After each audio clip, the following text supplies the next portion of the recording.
Hello, I'm Molly Kressler, and today I'm going to describe some research I did at the University of St. Andrews called sTrange stickles. The work was published in Ethology, and I'm just going to put the reference here. The reality of behavioral ecology research is that animals in the laboratory do not just magically appear. At some point, whether just 5 minutes or a bit longer ago, animals were captured in the wild. We then use this subset to draw conclusions upon the larger population, based on the assumption that the sample is representative. But inherently, this is quite the assumption. So our aim was to explore the potential bias and trappability, and bias is likely to be abundant in population sampling, with certain methods selectively targeting certain behavioral types. If sampling methods do in fact produce biased samples, this will skew the representation of behavioral types in lab work. A likely culprit of such selective bias, or trappability bias, as it's outlined in the sTrange framework, is the passive minnow trap. So back in 2017 and again in 2020, we designed an experiment using wild-caught sticklebacks to explore the potential and likely sampling bias and the trappability of the minnow trap. The design featured 2 trap treatments. An empty trap featured as our control, and a trap filled with conspecifics contained within a holding unit represented our conspecific test condition. I'll refer to this going forward as the conspecific trap. Each fish was tested twice, once under each condition.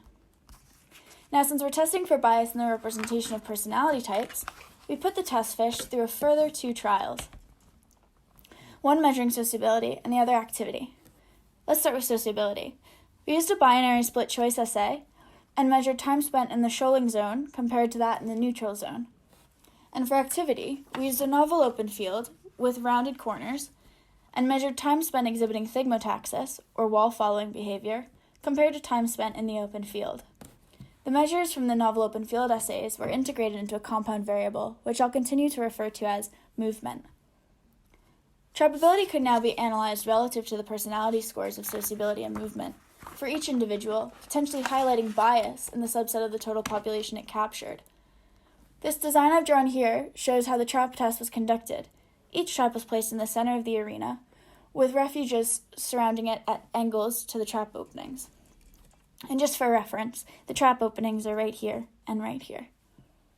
Metrics of movement were recorded, as was latency to first move and latency to enter the trap. The results, you might ask? Well, I liked this plot so much, I got it put on a mug. In this figure, you can see the total proportion of fish captured by a trap at a given amount of time. The red line is the result of the conspecific trap treatment, and the black of the empty trap. This tells us that when the trap contained conspecifics, individuals entered faster and at a greater total proportion than when the trap was empty. And this makes sense ecologically, as sticklebacks are facultatively group living and approach conspecifics. Furthermore, this is a figure showing the hazard ratios for each behavioral type for a given trap treatment. Hazard ratios on the right side of the hash line are positively associated with trap entry and vice versa on the left. Variables with 3 stars next to their hazard ratio are significant. In relation to behavioral types, movement, regardless of the social context, this measure and this measure, was a significant predictor of trappability. Regarding sociality, there's an interesting effect here. The more social individuals, or rather those that spent more time in that shoaling zone in the sociability assay I showed you, were not more likely to enter the trap in the conspecific treatment. You can see its entire ratio lies to the left of the line, and it's significant.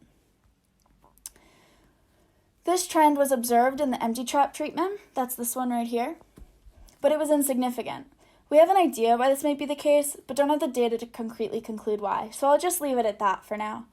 But these results, especially the unwavering significance in the fish's movement scores, strongly suggest the passive minnow trap is biased in the sampling of behavioral types.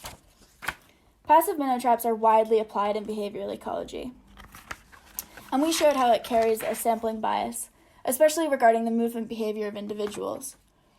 Movement or activity are common assays of behavior in ecology, and therefore these findings are likely to be significant to a large proportion of behavioral ecologists. I'd like to thank the ASAB sTrange Committee for selecting my abstract for a talk, and I hope you all enjoyed the presentation. I welcome questions and discussion. Thanks.